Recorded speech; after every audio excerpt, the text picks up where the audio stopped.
오늘 들려드릴 사연은 정말 믿기 어려운 실화입니다. 저는 50대 초반의 평범한 남자 강민호예요. 20년 동안 아내와 아들을 위해 모든 걸 바쳤죠. 그런데 어느 날 제 인생 전체가 완벽한 거짓이었다는 사실을 알게 됐어요. 아내가 명문가 사촌 결혼식에서 제게 던진 말이 아직도 귓가에 맴돕니다. 당신은 주차장 가서 발레 파킹이나 해. 내 귀한 손님들에게 이 꼴 보이기 싫으니까. 그 순간 저는 깨달았습니다. 제가 이 가족에서 도대체 뭐였는지를요. 이 이야기는 한 남자가 책임감이라는 이름으로 감내했던 20년간의 굴욕과 그 끝에서 마주한 충격적인 진실에 관한 거예요. 이 이야기가 궁금하시다면 구독과 좋아요 부탁드립니다. 모든 게 시작된 건 제가 20대 후반이었을 때예요. 당시 저는 작은 건설 회사에서 일하는 평범한 회사원이었습니다. 그때 만난 여자가 바로 오정아였어요. 정아는 저보다 학벌도 좋았고 집안도 괜찮았죠. 사귄 지 1년쯤 됐을 때 정아가 갑자기 저를 불러냈어요.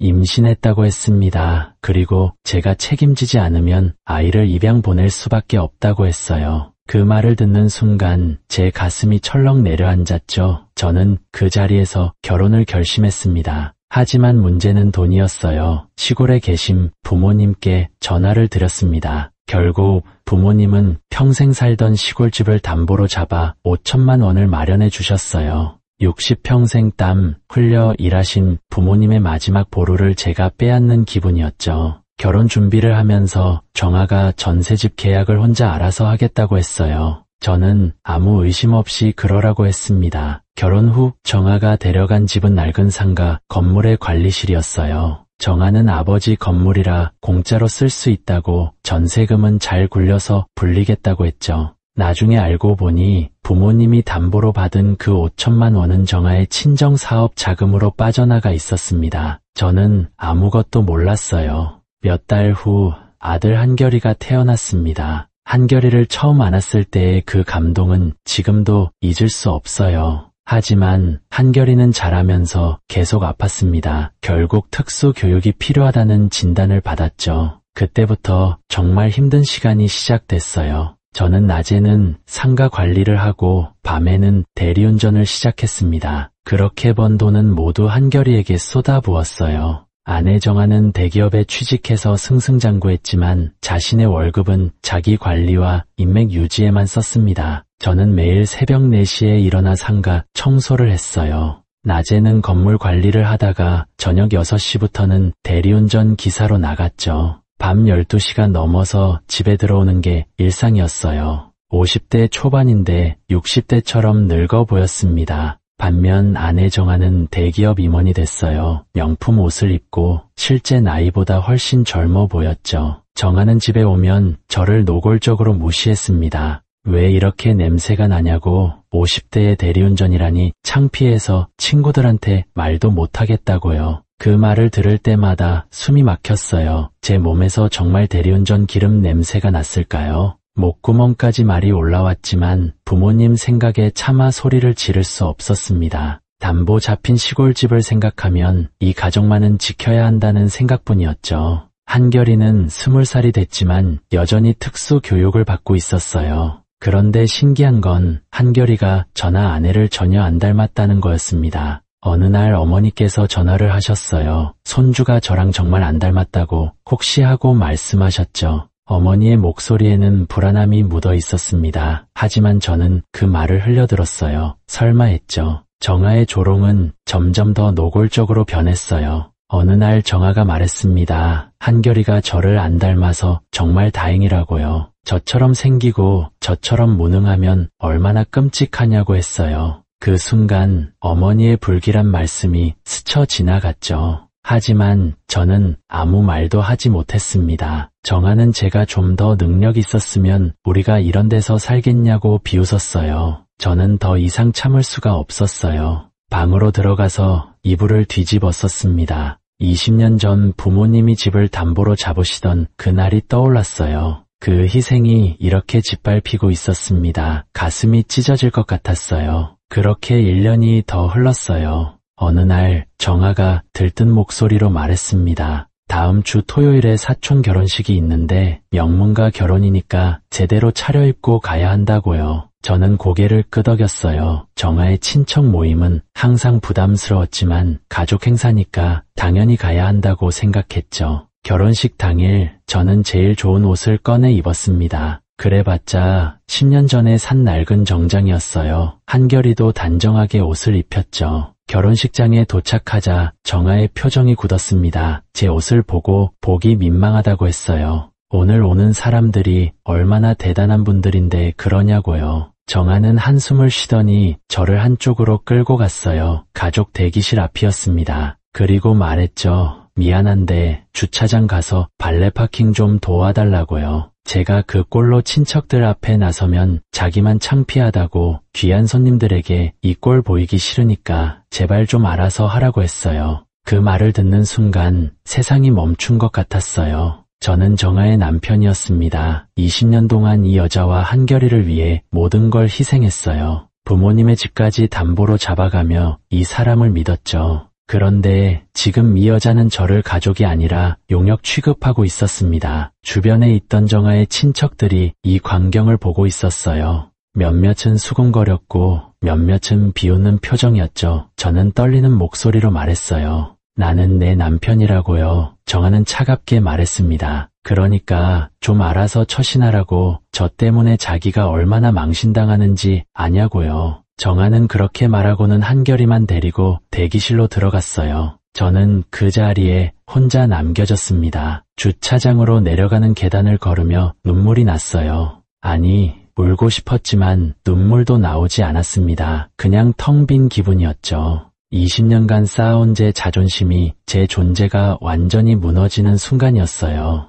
왜 제가 이 모욕을 감수해야 하는 걸까요? 부모님의 희생이 이렇게 짓밟혀도 되는 걸까요? 저는 결혼식장 주차장에서 2시간을 보냈습니다. 하객들이 차를 몰고 오면 안내를 했어요. 아무도 제가 신랑 측 가족인지 몰랐을 겁니다. 결혼식이 끝나고 집에 돌아온 후 저는 정아에게 말했습니다. 우리 각방 쓰자고요. 정아는 어깨를 으쓱하며 좋다고 했어요. 어차피 저 보기도 싫었다고요. 그날부터 저희는 완전히 남남처럼 살았습니다. 같은 집에 살지만 서로 말도 하지 않았어요. 저는 작은 방에서 혼자 잤고 정아는 큰 방을 차지했죠. 1년이 그렇게 흘렀습니다. 어느 날 정아가 서류를 들고 제 앞에 나타났어요. 이혼하자고 했습니다. 더 이상 저랑 못 살겠다고 이혼하고 각자 살자고 했어요. 저는 서류를 받아들었습니다. 이혼 협의서였어요. 그런데 재산 분할 항목을 보고 기가 막혔죠. 제가 위자료를 줘야 한다고 적혀 있었어요. 제가 뭐냐고 물으니까 정아는 당연하다고 했습니다. 제가 무능력해서 자기한테 정신적 피해를 줬으니까요.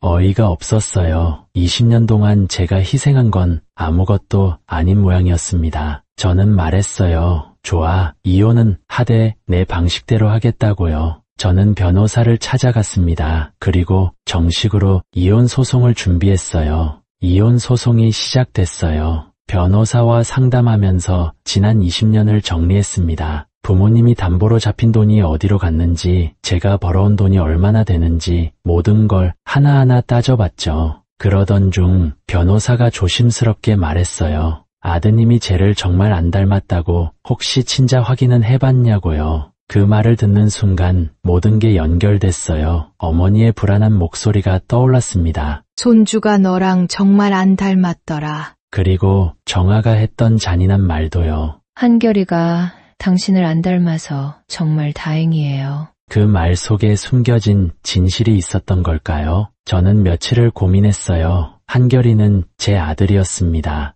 20년 동안 제가 키운 아이였죠. 그런데 만약 결국 저는 친자 검사를 의뢰했습니다. 결과가 나오기까지 일주일이 걸렸어요. 그 일주일은 제 인생에서 가장 긴 시간이었습니다. 잠도 제대로 못 자고 밥도 넘어가지 않았어요. 그리고 마침내 결과가 나왔습니다. 변호사가 결과가 나왔다고 하며 서류를 건넸어요. 저는 떨리는 손으로 서류를 받아들었습니다. 글자가 흐릿하게 보였어요. 친자 관계 확률 0%. 심장이 멈추는 것 같았어요. 숨이 막혔습니다. 20년이 한순간에 무너졌어요. 제가 20년 동안 아버지로 살았던 삶이, 모든 희생이, 모든 고통이 거짓이었습니다. 어머니의 불길한 예감이 맞았던 겁니다. 정아의 잔인한 조롱 속에 진실이 숨어 있었던 거예요. 당신을 안 닮아서 다행이라는 그 말은 단순한 모욕이 아니었습니다. 진짜 친자가 아니라는 사실을 알고 있으면서 저를 비웃었던 거였어요. 집에 돌아와서 저는 소주를 마셨어요. 혼자서 한 병을 다 비웠습니다. 취해도 정신이 또렷했어요. 오히려 더 아팠죠. 다음 날 저는 정아를 불렀습니다. 그리고 친자 검사 결과를 내밀었어요. 정아의 얼굴이 하얗게 질렸습니다. 저는 물었어요. 이게 사실이냐고. 한결이가 내 아들이 아니라는 게 사실이냐고요. 정아는 한참을 말이 없었습니다. 그러다가 갑자기 태도가 돌변했어요. 그래서 뭐 어쩔 거냐고. 제가 20년 동안 키운 건 사실이라고. 법적으로 이미 아버지라고 했습니다. 양육비는 계속 내야 한다고요. 믿을 수가 없었어요. 사과는커녕 오히려 당당했습니다. 저는 물었어요. 사과는 안 하냐고요. 정아는 오히려 제가 명예훼손으로 자기를 고소해야 하는 거 아니냐고, 이 일을 왜 퍼뜨리냐고 했어요. 저는 할 말을 잃었습니다. 이 사람이 정말 인간인가 싶었어요. 한결이 친아버지가 누구냐고 물으니까 정아는 그건 제가 알 필요 없다고, 어차피 끝난 일이라고 했습니다. 그리고 가버렸어요. 저는 그 자리에 주저앉았습니다. 20년 동안 제가 믿었던 모든 게 무너졌어요. 어머니의 그 불안한 목소리가 귓가에 맴돌았습니다. 왜 진작 눈치채지 못했을까요? 아니, 눈치채고도 믿고 싶지 않았던 걸까요? 저는 변호사와 다시 상담했어요. 단순한 이혼이 아니라 혼인 취소 소송을 준비하기로 했습니다. 사기에 의한 혼인이므로 혼인 취소가 가능하다고 했어요. 그리고 부모님의 담보금 유용에 대해서도 손해배상 청구를 할 수 있다고요. 저는 모든 증거를 모았습니다. 부모님 집 담보 서류, 지난 20년간 제가 벌어온 수입 내역, 정아가 친정사업에 돈을 보낸 증거들, 이제 더 이상 물러설 곳이 없었어요. 재판이 시작됐어요. 법정에 서는 건 처음이었습니다. 긴장됐지만 동시에 이상하게 마음이 차분했어요. 드디어 진실을 말할 수 있다는 안도감 때문이었을까요? 정아는 법정에 화려하게 차려입고 나타났어요. 하지만 재판이 진행될수록 정아의 표정은 굳어갔습니다. 제 변호사가 하나하나 증거를 제시했어요. 부모님의 시골집 담보 서류, 그 돈이 정아의 친정으로 흘러간 증거, 20년간 제가 벌어온 수입과 지출 내역. 판사님이 정아에게 물었습니다. 결혼할 당시 이미 임신 중이었고 그 아이가 제 친자가 아니라는 사실을 알고 있었냐고요. 정아는 한참을 망설이다가 네라고 대답했어요. 법정이 술렁였습니다. 판사님이 다시 물었어요. 제 부모님의 담보금을 친정사업에 사용한 것도 사실이냐고요. 정아는 그건 투자였다고, 나중에 갚으려고 했다고 변명했습니다. 판사님이 물었죠. 20년 동안요? 정아는 더 이상할 말이 없었어요. 재판은 3차례 더 이어졌습니다. 그리고 마침내 판결이 나왔어요. 판사님이 판결문을 읽기 시작했습니다. 정아가 저를 기망하여 혼인한 것으로 판단된다고, 따라서 본 법원은 혼인 취소를 인정한다고 하셨어요. 첫 번째 승리였습니다. 단순한 이혼이 아니라 혼인 취소였어요. 처음부터 잘못된 결혼이었다는 게 법적으로 인정된 거였죠. 판사님이 계속 말씀하셨어요. 또한 정아는 제 부모의 담보금 5천만 원을 무단으로 유용했으며 20년간 저에게 정신적 고통을 가한 것으로 인정된다고요. 따라서 정아는 저에게 위자료 1억 원과 유용자금 5천만 원에 대한 이자를 포함한 총 8천만 원을 배상하라고 판결하셨습니다. 총 1억 8천만 원이었어요. 돈의 액수가 중요한 게 아니었습니다. 제가 20년 동안 당한 고통이 인정받았다는 게 중요했죠. 정아는 고개를 숙인 채 아무 말도 하지 못했어요. 법정을 나서는 정아의 뒷모습을 보며 저는 복잡한 감정이 들었습니다. 미움보다는 허무함이 더 컸어요. 법정을 나서는데 한결이가 기다리고 있었습니다. 한결이는 이 모든 과정을 알고 있었어요. 저는 한결이에게 진실을 숨기지 않았습니다. 숨길 수도 없었죠. 한결이의 눈에 눈물이 고여 있었어요. 자기 때문에 제가 고생했다고 말했습니다. 저는 한결이를 꼭 안았어요. 아니라고, 한결이는 제 아들이라고, 피가 섞이지 않았어도 20년 동안 키운 제 아들이라고 말했습니다. 한결이가 말했어요. 하지만 저는 한결이의 말을 끊었습니다. 아버지가 한결이를 키운 건 피 때문이 아니었다고, 사랑 때문이었다고요. 그리고 그 사랑은 지금도 변하지 않았다고 말했어요. 한결이는 제 품에서 울었습니다. 저도 함께 울었어요. 슬픔의 눈물이 아니라 해방의 눈물이었죠. 판결 후 일주일이 지났습니다. 부모님께 전화를 드렸어요. 담보 잡힌 집을 되찾을 수 있다는 소식을 전했습니다. 어머니는 전화기 너머로 우셨어요. 정말이냐고 물으셨죠. 이제 집 걱정 안 하셔도 된다고 말씀드렸습니다. 아버지도 수화기를 받으셨어요. 아들아, 고생 많았다고, 이제 내 인생 살라고 하셨습니다. 부모님의 목소리를 들으며 저는 비로소 안심했어요. 제가 해야 할 일을 했다는 생각이 들었습니다. 정화로부터 배상금이 들어왔어요. 저는 그 돈의 절반을 부모님께 드렸습니다. 그리고 나머지는 한결이의 앞으로를 위해 저축했죠. 한결이가 말했어요. 자기는 이제 법적으로 제 아들이 아닌데. 저는 말했습니다. 법이 뭐가 중요하냐고. 아버지 마음속에서 한결이는 영원히 제 아들이라고요. 한결이는 저를 꼭 안았어요. 그 순간 저는 깨달았습니다. 진짜 가족은 피로 맺어지는 게 아니라 마음으로 맺어진다는 걸요. 한 달 후 저는 상가 관리실에서 나왔어요. 작은 투룸 아파트를 얻었습니다. 크지는 않지만 햇빛이 잘 들고 따뜻한 집이었어요. 한결이와 함께 짐을 옮기며 새 출발을 준비했습니다. 대리운전도 그만뒀어요. 오랜만에 제대로 된 수면을 취했습니다. 거울을 보니 여전히 늙어 보였지만 눈빛만큼은 달라져 있었어요. 생기가 돌았죠. 저는 작은 건물 관리 회사에 취직했어요. 20년간 쌓은 경험이 도움이 됐습니다. 급여는 많지 않았지만 정시 퇴근을 할 수 있었고 주말에는 쉴 수 있었어요. 한결이는 계속 특수 교육을 받으며 조금씩 성장하고 있었습니다. 느리지만 꾸준히 발전하는 한결이를 보며 저는 희망을 느꼈어요. 어느 주말 한결이와 함께 공원을 산책했습니다. 한결이가 갑자기 물었어요. 아버지, 행복하시냐고요? 저는 대답했습니다. 응, 행복하다고요. 한결이도 행복하냐고 물으니까 한결이가 말했어요. 자기도 행복하다고, 아버지랑 함께 있으니까요. 그 말을 듣는 순간 눈시울이 뜨거워졌어요. 20년간의 고통이 헛되지 않았다는 생각이 들었습니다. 밤에 잠자리에 들며 저는 지난 20년을 떠올렸어요. 고통스러운 시간이었지만 후회는 하지 않았습니다. 그 시간이 있었기에 지금의 제가 있었으니까요. 한결이와의 진짜 관계도 그 시간 속에서 만들어진 거였어요. 부모님은 시골집을 되찾고 편안히 지내고 계셨습니다. 가끔 찾아뵐 때마다 어머니는 제 손을 꼭 잡으셨어요. 이제 정말 행복하다고 하시면서요. 저는 네, 행복하다고 대답했습니다. 그리고 그건 진심이었어요. 혹시 지금 이 영상을 듣고 계신 분 중에 저와 비슷한 상황에 계신 분이 있다면 용기를 내시길 바랍니다. 진실은 반드시 밝혀지고 정의는 결국 승리하죠. 늦었다고 생각하지 마세요. 지금이라도 여러분의 인생을 되찾으세요.